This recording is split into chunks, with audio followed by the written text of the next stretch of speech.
Quero convidar os irmãos a estarmos lendo um texto da Bíblia Sagrada, texto em cima do qual nós vamos estar meditando um pouco, estaremos refletindo para a nossa edificação em João, capítulo 21,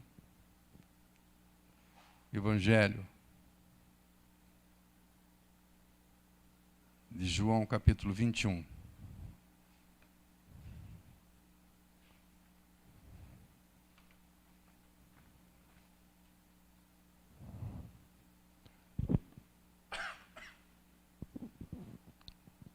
Evangelho de João, capítulo 21, versículo 1.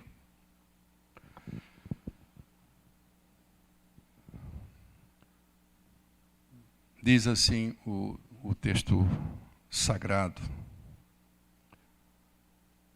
depois disto, tornou Jesus a se manifestar aos seus discípulos junto do mar de Tiberíades, ou mar da Galileia. E foi assim que ele se manifestou. Estavam reunidos Simão Pedro, Tomé, chamado Dídimo, Natanael, que era de Caná da Galileia, os filhos de Zebedeu e mais 2 dos seus discípulos. Disse-lhes Simão Pedro: eu vou pescar. Disseram-lhe os outros: nós também vamos contigo. Saíram e entraram no barco, e na noite toda aquela noite, nada apanharam. Mas ao clarear da madrugada, estava Jesus na praia. Mesmo assim, os discípulos não reconheceram que era ele. Perguntou-lhes então Jesus: filhos, tendes aí alguma coisa para comer? E eles responderam: não. Então ele lhes disse: lancem a rede à direita do barco, e a achareis. Assim fizeram, e já não podiam puxar a rede, tão grande era a quantidade de peixes. Aquele discípulo a quem Jesus amava disse para Pedro: este é o Senhor. Simão Pedro, ouvindo que era o Senhor, vestiu-se com as suas roupas, com a sua veste, porque se havia despido, estava nu, e lançou-se ao mar. Até aqui nos basta, já nos é o suficiente para o propósito que temos nesta noite, naquilo que vamos falar. Esse texto é um texto muito utilizado por aqueles que têm o ministério da pregação da palavra, para falar de que muitas vezes Deus nos permite esgotar todas as nossas alternativas, toda a nossa técnica, todo o nosso conhecimento, toda a nossa capacidade, toda a nossa energia. Muitas vezes Deus faz assim com a gente, né? A gente sabe como fazer, a gente conhece os caminhos para fazer, mas em algum momento, para nós conhecermos mais Deus e temermos mais a Deus, Deus nos permite que todas as nossas forças se esvaiem, que todo o nosso conhecimento seja inútil e para nada sirva, em algumas vezes, né? E aí, quando a gente não tem mais opção, quando a gente não tem mais recursos, quando a gente não tem mais energia, o Senhor entra em ação. E muito rapidamente, o Senhor reverte a circunstância. E eu entendo que esse ensino e isso que a gente absorve nesse texto é válido, é real. Sim, muitas vezes é isso que o Senhor quer nos fazer. Ele quer que a gente enxergue que efetivamente Ele nos dá capacidade, Ele nos dá inteligência, Ele nos dá conhecimento, Ele nos dá experiência, mas nós não devemos contar exclusivamente com isso. Nós não devemos excluir jamais o Senhor nos nossos caminhos. Então é muito bom quando a gente se empenha, quando a gente faz a parte da gente, quando a gente se esforça, quando a gente trabalha, quando a gente faz o que tem que fazer, mas sabendo que a gente está contando com o Senhor. Sabendo que se o Senhor não edificar a casa, em vão trabalham os edificadores. Sabendo que se o Senhor não guardar a cidade, em vão trabalha o vigia. Muitas vezes é isso que sucede. E Jesus Cristo entra em ação quando a gente entrega os pontos. Né? É assim que sucede. Aquela mulher que tinha o fluxo de sangue, enquanto ela teve recursos, enquanto ela tinha posses, enquanto ela tinha dinheiro, enquanto ela tinha propriedades, enquanto ela tinha opções de médicos, aquele médico ainda eu não fui, ainda tem aquele médico que pode ainda resolver o meu problema. Mas quando lhe cessaram todas as suas opções e extinguiram-se todas as suas tentativas, Jesus entra em ação. E muito rápido. O Senhor cura ela em alguns segundos. É o tanto só para ela tocar nas vestes de Jesus. Qual você imagina? Sei lá, 4, 5 pescadores num barco. Meus irmãos, gente experiente, gente talhada para isso, que conhecia o mar, que conhecia a pesca, que conhecia a técnica. Né? Pescaram a vida inteira. E numa noite toda a noite, lançando a rede, pescando a noite toda, se cansando, não pegaram um peixe sequer. Aí o Senhor diz assim, agora joga aí do lado direito. Mas aqui do lado, Senhor, aí do ladinho de vocês aí. Né? Foi uma lançada só. E foram muitos peixes. O texto diz mais adiante que eram 153 grandes peixes. Cá para nós, irmão, se já fosse uns 12 peixes, já seria alguma coisinha, porque passou a noite toda, não pescou nada. Numa ordem que ele dá, já levanta 12 peixes, já estaria bom, já estaria configurado aqui um socorro de Deus. Mas não, 150, tiveram que pedir ajuda. Alguém mais incrédulo pode ficar até chateado com Deus. Pois Deus, tu deixa eu trabalhar a noite e tu não pego nada. E numa lançadinha eu lavo a égua, como diz o outro. Né? E é assim. Muitas vezes Deus faz isso. Entretanto, existe um fato, pelo menos no meu entendimento, a mim pessoalmente, um fato curioso, que é a questão de isso que acontece depois da morte e ressurreição de Jesus Cristo. Não sei se você sabe, para as pessoas que não sabem, nós estamos lendo um texto depois da ressurreição de Jesus. Jesus já tinha sido crucificado, Jesus tinha morrido, Jesus ressuscitou dos mortos e estava numa fase, num tempo em de se manifestar aos discípulos com o seu corpo já ressurreto, na condição de ressurreto. E uma dessas foi justamente essa aqui, a respeito da qual nós lemos. Isso que nós estamos lendo aqui, essa ordem que Jesus dá para eles, lancem a rede ao mar, isso nós vemos no início do ministério, exatamente nessas condições. Nas duas situações, eles não estavam saindo para pescar. Nas duas situações que nós vemos, tanto em Lucas capítulo 5, no início do seu ministério, quanto em João capítulo 21, já depois da sua ressurreição, em ambas as situações, eles haviam tentado pescar a noite inteira e não haviam pescado nada.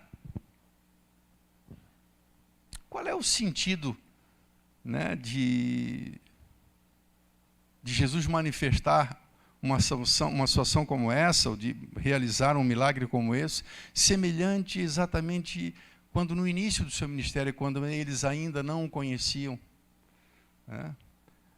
Veja bem que João ele já decifra na hora, quando ele ouve a voz daquele homem lá na praia, diz, lança na direita. Eles lançaram e viram a quantidade de peixe. João disse, é o Senhor. Esse é Deus, que faz as coisas assim. Se lembra, Pedro, quando lá no início nós não pegamos nada, e ele disse, lança a rede ao mar, e tu disseste por isso, Senhor, nós cansamos, pescamos a noite toda, tentamos a noite toda, mas sobre a tua palavra eu vou lançar. Te lembras, Pedro? É ele que está lá na praia. Só Deus pode fazer isso. Só Deus manda homens que estão cansados, que pescaram a noite inteira e não conseguiram absolutamente nada, lançar. E isso acontecer. Então, esses dois fatos, existem alguns acontecimentos que se repetem na Bíblia, como, por exemplo, a multiplicação dos pães, né? É um outro caso bem sui generis, em que nós vemos essa repetição dos fatos. Essa repetição quase coincidente, parece uma coincidência, né? Uma coisa intrigante. Obrigatoriamente Deus quer nos ensinar alguma coisa com isso. Muitas coisas nós podemos depreender disso. Eu acho que nós podemos concluir muitas coisas dessa situação. Mas diante do que nós temos vivido, diante da tristeza, do desânimo, diante do desfalecer de algumas pessoas no tempo em que a gente vive, diante das adversidades, eu quero entender que uma das coisas que Deus quer nos ensinar com isso é de que adversidades, lutas, problemas ocorrerão várias vezes na nossa vida. Aquela circunstância que se vê no início do ministério de Jesus é uma circunstância inerente a quem pesca. Eles trabalharam a noite toda inutilmente. Depois que Jesus morre e ressuscita e se apresenta a eles, vai se repetir aquela situação. E na vida, na nossa vida, isso acontece. As situações, as circunstâncias, as lutas, os problemas, eles se repetem muitas vezes de maneira bem semelhante. Algumas vezes literalmente se repetem. A gente não gosta disso. A gente, no fundo, sempre tem uma esperança que, passada uma grande luta, a gente não vai ter mais luta na frente. É como se eu dissesse assim para Deus, Deus, agora está bom, né? Estás satisfeito agora, já me provasse, já visse que eu sou fiel a Ti, né? E a gente torce, no fundo, para Deus dizer assim, meu servo foi aprovado. Então, tá bom agora. Mas não, essa não é a realidade. A realidade é que os fatos se repetem. As lutas, elas sucedem muitas vezes nas nossas vidas, né? Irmão, isso acontece na vida de um pescador, isso acontece na vida de um profissional, de um empresário, de um governante, de uma pessoa, qualquer pessoa experimenta isso, né? Sucessão, né? A repetição, volta e meia, a adversidade bate na nossa porta, volta e meia o medo nos visita, né? E a gente tem que entender que isso faz parte do nosso viver, né? Isso faz parte da vida de qualquer pessoa. Nós temos que entender que as lutas, as tribulações, as adversidades, os problemas, eles não vêm na nossa vida, irmãos, como uma enfermidade, como uma doença, que quando sai, gera em nós anticorpo e a gente fica imune. Não é assim. Nem mesmo todas as doenças promovem isso em nós, né? E às vezes a gente, eu não sei se você já passou por uma prova, mas uma prova daquela assim, irmão, de você achar que você vai pirar. Não sei se alguém já viveu assim, sabe? Aquela que você diz, eu não vou aguentar essa prova. E aí o Senhor te dá vitória, você passa depois de 6 meses, 1 ano, 2 anos, 10 anos, 15 anos. E aí você passa, você vai ser tentado a pensar que você foi provado e agora, irmão, é só bênção. Nós somos tentados a pensar, e isso é um perigo, porque isso não é verdade, né? O Senhor, na sua misericórdia, nesse processo de tratar, nesse processo de amadurecer, nesse processo de nos fazer mais humilde, Ele sabe exatamente cada etapa do processo. E eu entendo que cada situação que a gente vive, mesmo aquelas menos demoradas ou aquelas mais demoradas, tudo isso, na verdade, é uma parte de um processo que inicia no dia que a gente se volta para Deus, até o dia que o Senhor nos leva. Você nunca vai ouvir de alguém, só de um mentiroso, que dizer que depois que ele teve Deus, e ele passou por aquela luta, e agora ele não tem mais luta. Até a pessoa que foi talvez uma das pessoas mais amadas por Deus, o rei Davi, e você vê a história de Davi, você percebe claramente, né, que a vida deste homem, desde a sua juventude, é marcada por desafios. Ele enfrentou o leão, ele enfrentou o urso, ele enfrentou Golias, ele enfrentou Saul, ele enfrentou os reis, ele enfrentou seus próprios filhos. Segundo Samuel 22, ele compõe um salmo de adoração, que é o Salmo 18, e diz assim o texto: e depois que Deus deu livramento para Davi de todos os seus inimigos, e você entende claramente que foi uma vida toda marcada por momentos de luta, por momentos em que essa luta alcança um ápice, que é a vitória, depois uma fase de descanso, depois uma fase de repouso, de recuperação, e mais à frente, novamente nós experimentamos. A história de Juízes, que é uma história talvez não muito boa para se ensinar a respeito disso, mas mostra nitidamente, né, essa repetição quase enjoativa, enjoa de ver quando você lê a repetição de Israel ser massacrado por uma nação, clama a Deus, Deus vem, levanta um libertador, salva a nação, fica um tempo de paz e de repente vem novamente um processo, porque este povo se volta as costas para Deus, e aí Deus manda um inimigo que massacra novamente a nação se humilha, a nação sofre, a nação clama a Deus, Deus levanta um libertador, a nação é salva, vem um tempo de paz e novamente é assim muitas vezes na vida das nossas vidas, irmão. A gente fica bem pequenininho, a gente fica bem humilde quando a gente está sendo moído, né? Esse é o grande ponto, o ponto positivo, quando Deus nos amassa.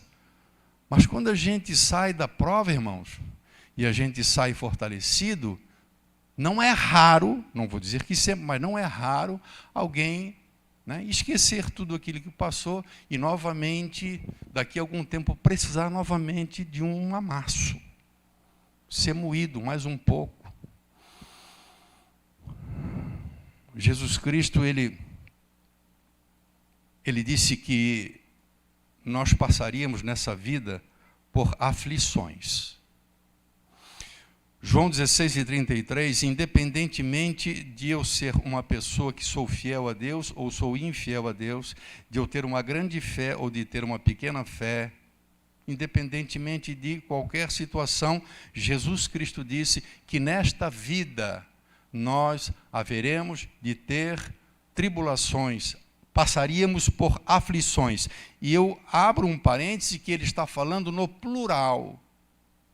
Ele não está dizendo, todos vocês em algum momento será provado.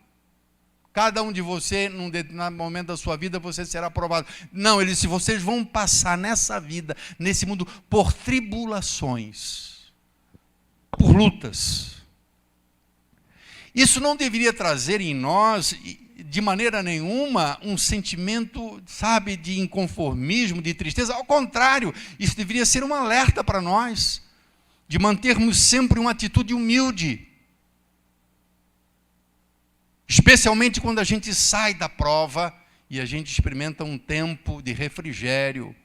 A gente não pode esquecer do tempo em que a gente viveu a prova, porque seguramente um pouco mais à frente a gente vai experimentar um outro problema, uma outra tribulação, e novamente nós teremos que contar com o Senhor. O apóstolo Paulo, ele tinha em seu ministério o trabalho de visitar cidades distantes de Israel, pregar o evangelho nessas cidades, plantar igrejas e depois sair daquele lugar e ir para outros lugares. Mas passado algum tempo, quando ele retornava àquelas cidades, ele percebia que algumas pessoas tinham desanimado, né? Por causa da perseguição que se levantava pelo fato de serem crentes, de confessarem o nome de Jesus. Então, era necessário que Paulo voltasse àquelas cidades e os lembrasse que a vida é assim. Ele dizia, vos importa, por intermédio de muitas tribulações, entrarem no reino de Deus, através de muitas tribulações. Não sou eu que digo, isso é a palavra de Deus. Então, a advertência a nós é justamente esta, que nós, enquanto estivermos nessa vida, nós experimentaremos, nós estaremos, se Deus nos ama, evidentemente, se somos filhos de Deus, né, irmão?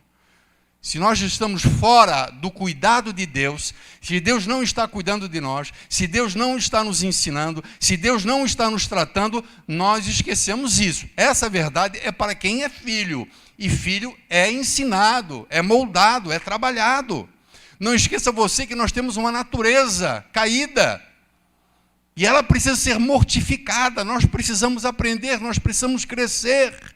Existe um processo, eu sempre questiono, não questiono Deus, mas eu sempre falo isso para Deus. Puxa, Senhor, o poder que o Senhor tem, né, o poder infinito que está nas tuas mãos, de tocar simplesmente alguém e tirar toda aquela velha criatura, né, de deixar a pessoa certinha. E não é assim que Deus faz. Deus nos trata através justamente dessas coisas que se repetem, né? Os fatos que se repetem, as lutas que se repetem. Eu tenho certeza do que eu vou falar, mas assim, sem nenhuma chance de errar, nenhum por cento, irmão, o que eu vou falar para você. Todos os filhos de Deus, todos os servos de Deus, quando são espremidos, correm para os pés do Senhor. E muitos dos servos do Senhor, como no caso de Davi, diante do seu palácio, com a possibilidade de enviar o seu exército e ele ficar em casa, muitas vezes experimenta o distanciamento, não do Senhor, mas ele se distancia de Deus. Então, o complexo, né? A situação que envolve essa questão de Deus permitir que alguma coisa nos suceda novamente, em primeiro lugar, entendo eu, é no intuito de nos atrair de volta a Ele. É sempre assim, irmão. Irmão, eu tenho, não é muito, mas eu já tenho mais de 20 anos de ministério pastoral. É a coisa mais comum a gente ver, irmãos. Pessoa que está passando uma prova tremenda, aparecer na igreja e começar a vir mais frequente na igreja, fazer propósito na igreja, não perder culto, irmãos. Porque isso é natural, a pessoa busca Deus justamente no momento, né, das adversidades, e no momento em que tudo está bem, se nós não vigiarmos, a gente começa a olhar mais para outras coisas. Deus nos ama, nós somos seus filhos, e Ele faz isso certamente em nossa vida, né?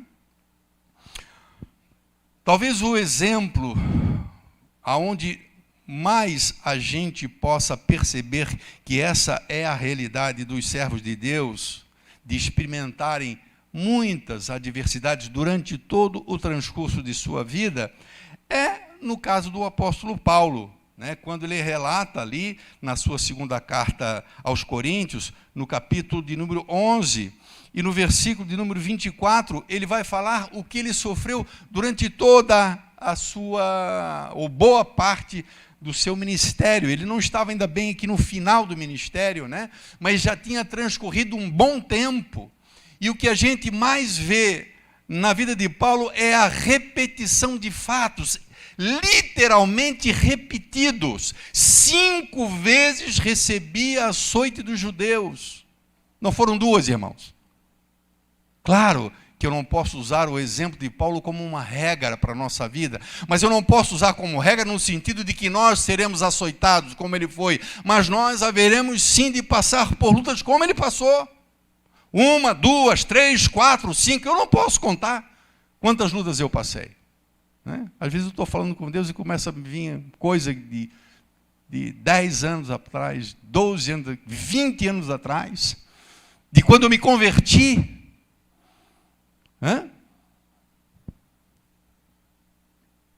Às vezes as tribulações mudam, né? O ambiente muda, muitas vezes o ambiente familiar, num primeiro momento, depois é um ambiente profissional, depois pode ser um ambiente de igreja.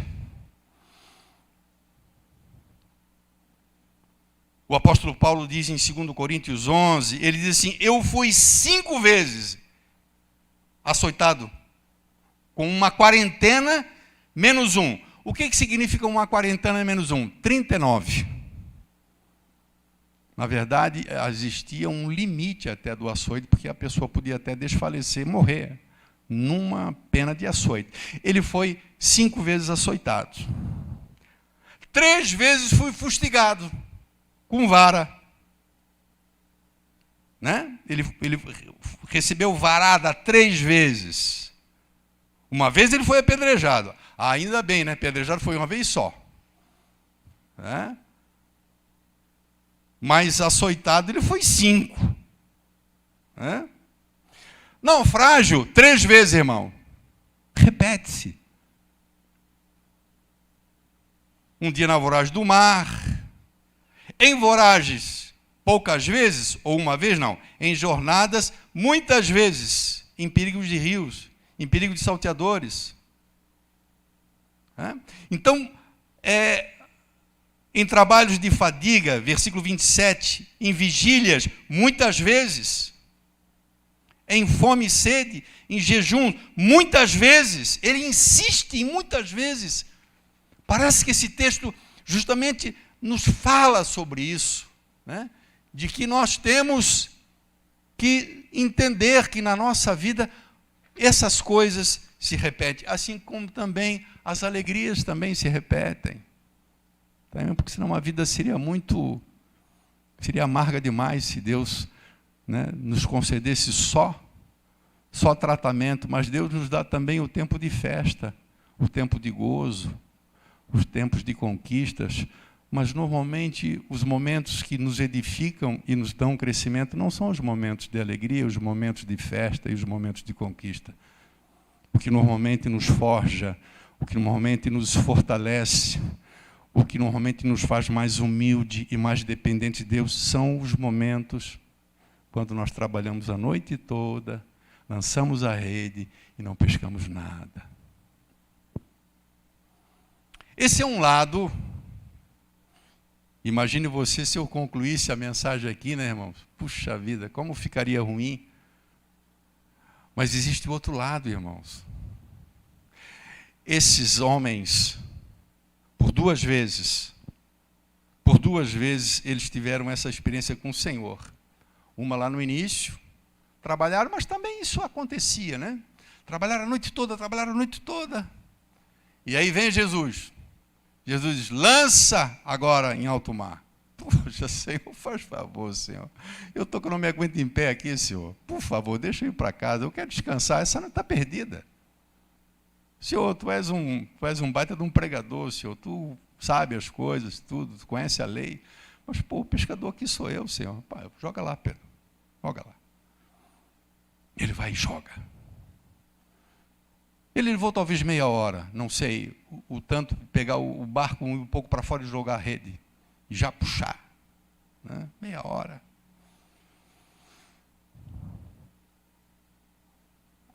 É justamente o que Deus nos ensina, que Ele não nos deixa só. Eu acho que essa passagem repetida depois, lá em João 20, reflete essa coisa de que Deus nos deixa olhando de longe, percebendo o nosso se debater, o nosso trabalho, o nosso esforço, o nosso espernear, né? E de repente o Senhor chega e, pum, resolvido está. Né? Claro que isso traz ensino, isso traz conhecimento da parte de Deus.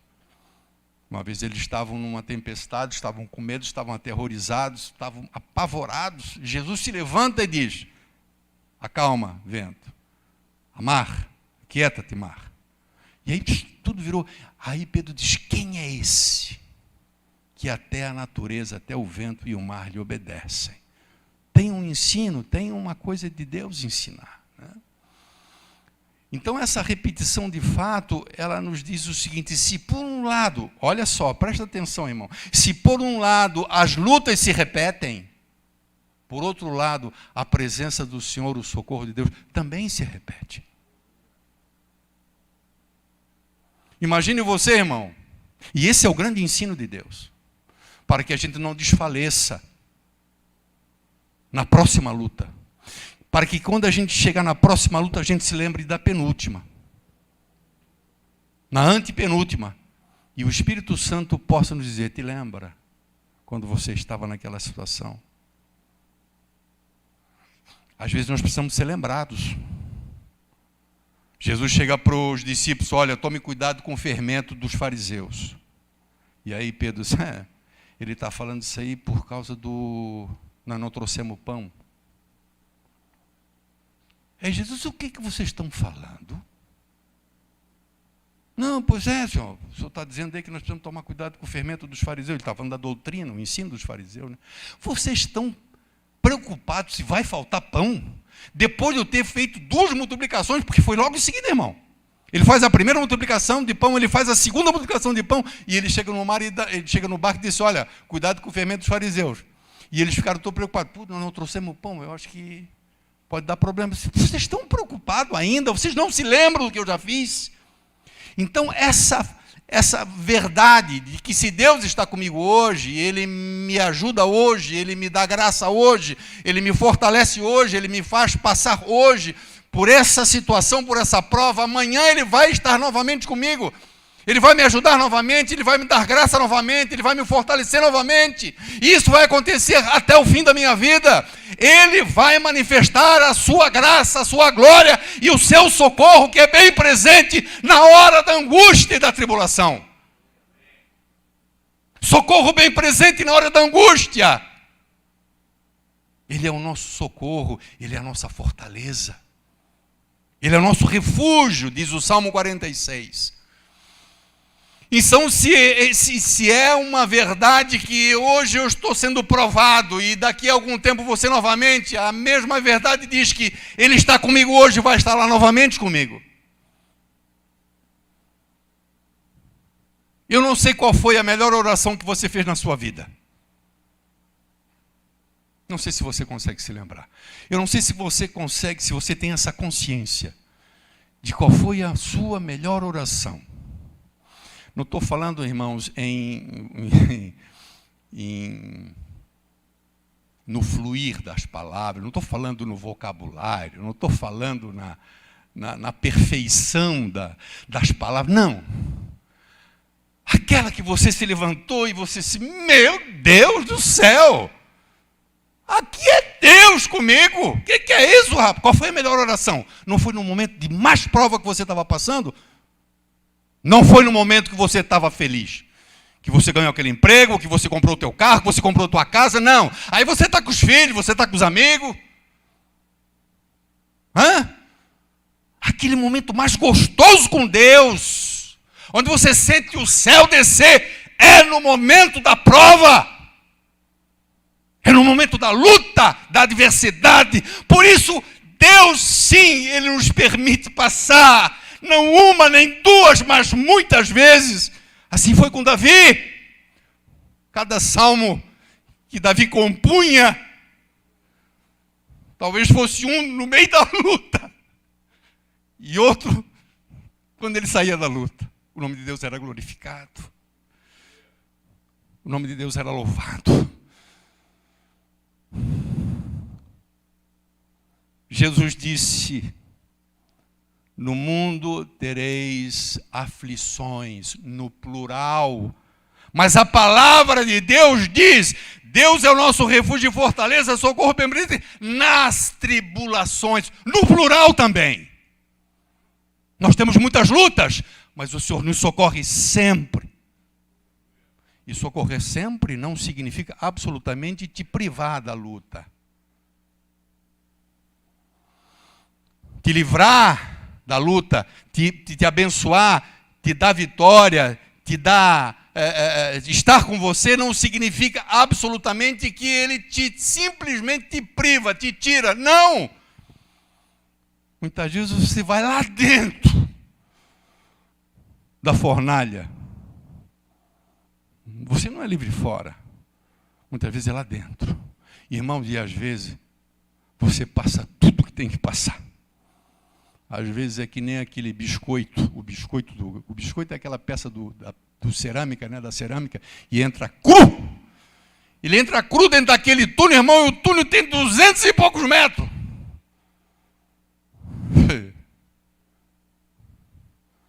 Chega na metade, os primeiros 20 metros, se o biscoito falasse, pelo amor de Deus, me tira daqui de dentro.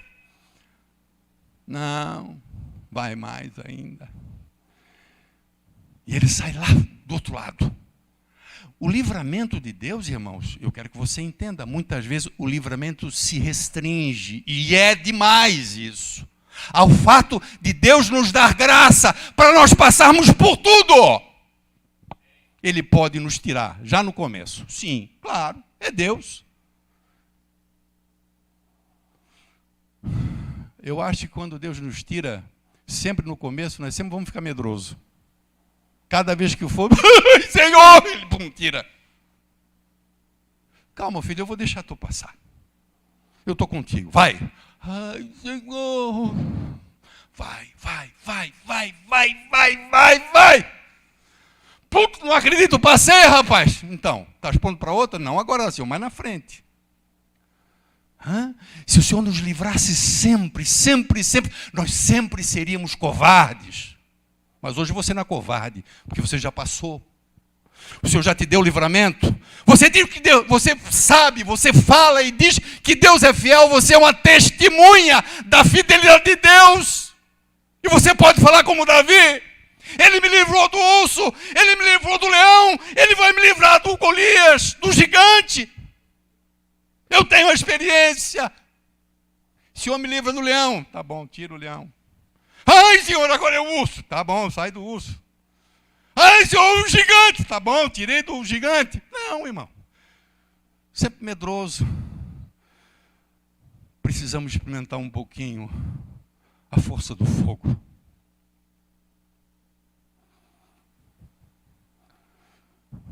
Precisamos experimentar o consolo do seu Espírito quando nós estivermos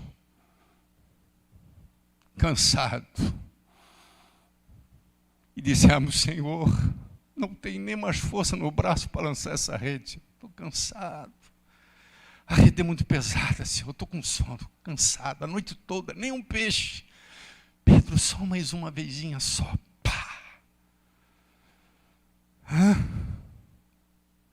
Acho interessante que a segunda vez, muito embora eles não tenham conhecido, mas o cara berrou lá dentro: joga na direita. Eles jogaram. Acho que no fundo, acho que eles viram que era o Senhor. João disse: ó, esse cara é Deus. Pedro, é ele. É ele que está falando isso. Eu conheço. Ele deixa a gente se cansar bastante, não pegar nada. Depois ele manda nós jogar do lado e a gente arromba a pescaria.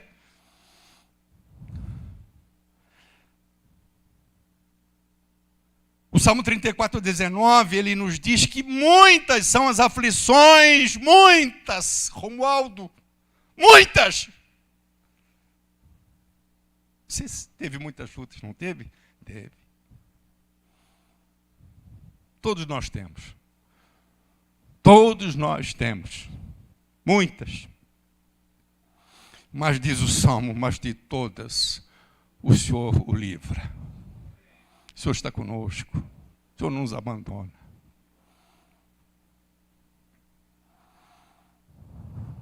O testemunho de Paulo. Eu poderia falar tanto, irmãos, tanto sobre isso. Mas eu quero falar do testemunho de Paulo. Se falo do testemunho de Pedro e de Davi, eu posso falar do testemunho de Paulo, que é um grande testemunho. Quando ele escreve a sua segunda carta a Timóteo, no capítulo 3, e no versículo de número 10,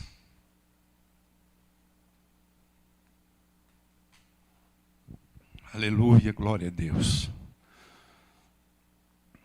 2 Timóteo 3, versículo 10, tu, Timóteo, entretanto, tu és minha testemunha, tu tens me seguido de perto, tens acompanhado. O contexto aqui, ele estava falando dos homens maus, né? Dos males, das corrupções dos últimos dias.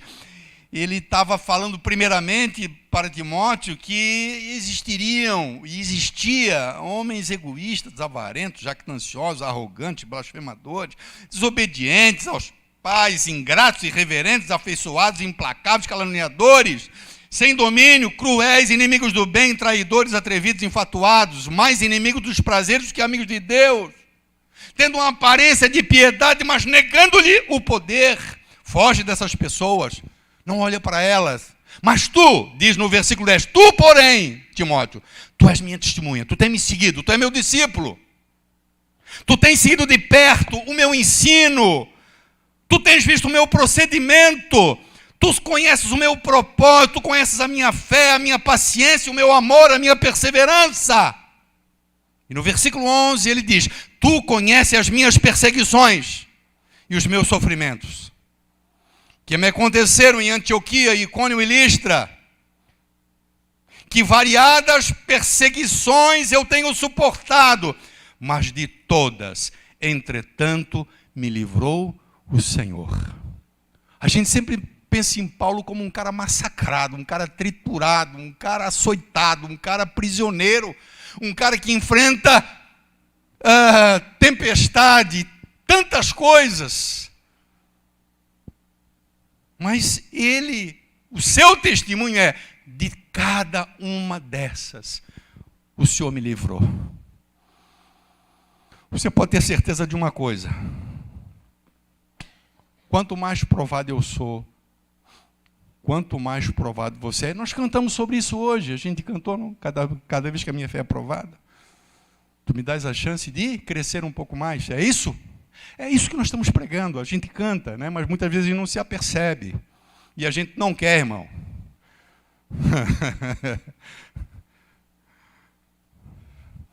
Os europeus agora estão furiosos, irmãos. Os europeus. Os europeus se submeteram tão gentilmente, tão disciplinarmente. Eles foram corretíssimos, né? O exemplo de como se submeter ao lockdown na Europa. Não havia protesto, mas cansaram disso, né? E superaram. Acharam que não se repetiria. E parece que a coisa está se repetindo. E agora eles estão protestando. Porque talvez não analisem isso, que qualquer coisa na vida da gente pode se repetir. Eu não estou falando, irmão, não estou pregando essa mensagem por causa disso. Irmãos, eu já fui contaminado uma vez já, se tiver que ser a segunda vez, amém, está na mão de Deus. O velhinho aqui já passou pelo corona já. Família toda já. E aí a minha esposa disse, olha, eu estou sabendo aí que a imunidade é 6 meses. Pai, daí, vamos se cuidar, tranquilo. Mas eu não vou deixar de viver, eu não vou isolar, não vou deixar de exercer o meu ministério. Eu não vou deixar de fazer aquilo que eu amo fazer. E se nós tivermos que passar novamente? Eu acho que nós nem passamos a primeira onda. Não sei. Estão falando aí que tem que chegar a 70%, 80%.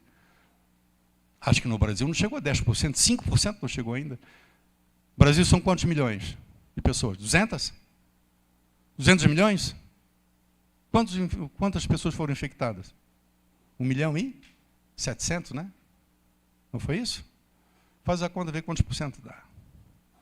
Mas está se falando em segunda onda, né? E é bem apropriado para a gente, se porventura a gente tiver que passar de novo, né? Claro, é um processo dolorosíssimo, porque envolve tanta coisa, tanta perda, né, que se deu, até a maneira como se foi, pela falta de experiência até das autoridades, por ser uma coisa nova, né? Quem sabe Deus ajude agora a gente possa atravessar de uma outra forma. Mas os fatos se repetem. Deus estava conosco a primeira vez, Deus vai estar conosco agora. Fique de pé em nome de Jesus. Querido Deus, te louvo, Senhor. Te louvo, Deus, porque o Senhor está com a gente sempre. Muito embora às vezes a gente possa proceder exatamente como fala aquele poema, o poema que descreve uma pessoa caminhando ao teu lado na praia e ele percebendo as 2 pegadas na praia. E num dado momento, esse teu filho te questiona e te pergunta por que tu o abandonaste, porque ele passa a olhar na praia e ver somente uma pegada, achando que aquela pegada que ele via era a pegada dos seus próprios pés e que tu o havias abandonado. E tu respondes a ele, meu filho, as pegadas que tu viste não são tuas, são minhas. Tu estás no meu colo agora.